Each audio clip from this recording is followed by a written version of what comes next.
All right, not a lot to talk about with no pads on, but a lot of motion, a lot of enthusiasm. That's what we needed for the first day. Had a couple of guys cramp up. That always happens when you put your helmets on, but a lot of enthusiasm. Brandon Cox didn't practice today. He's got a little touch of the flu, but we needed to look at the other quarterbacks anyway, probably for a couple more days. So other than that, guys are fired up. We got a lot of work to do. We're not very good right now, but we got 4 weeks to get ready.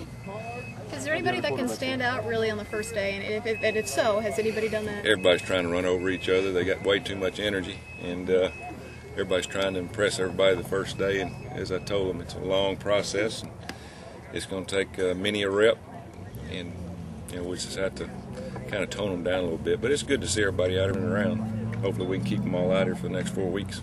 We're going to need it. How'd the other quarterbacks look? They look fine. They're a lot farther ahead than they were last year at this time. Both, even Blake and Neil. We'll swap them in the morning. I don't know who's going in the morning, but we're going to rotate the quarterbacks around. We'll rotate the running backs with the early morning group, maybe a couple more guys. But I think it's going to be good for us this way, where we can get a look at everybody, and coach them a little bit harder, and have a little bit more time with the younger players. Did you watch the kickers any today? Watched the kickers. Look pretty good, strong. Of course, they got good, strong legs right now. We pulled them back about a week ago. And we're only going to let them kick once a day. We're going to start team kicking in a couple of days.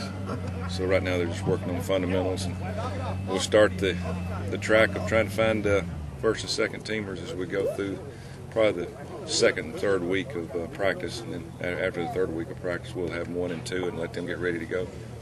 It's really a vast difference between the guys who were doing the voluntary summer workouts, between the guys who were doing that and those who didn't get to do that. Yeah. It's of course you got to be in shape when you get out here, but you can't prepare, to come out here. Once you put that helmet on, it keeps a lot of heat in.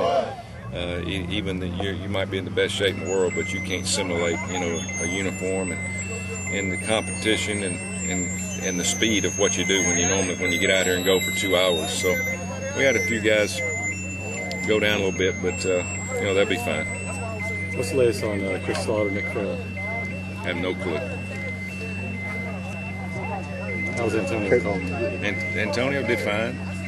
He did good. Got good quicks. Got a lot to learn.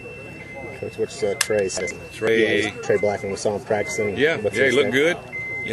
He's got a lot of work to do until we figure out what we're going to do with him. But, he's done everything we ask, and got everything going for him, so we're just glad to have him out here. Talk about the offensive line play. Offensive line, heck, we thought the group this morning looked good, even though they're young, and the afternoon group picked up where they left. There's going to be a lot of competition there. We're going to move people around as we go through the next couple of weeks, but Coach Knowles, a good assortment, so to speak, and there'll be a lot of competition.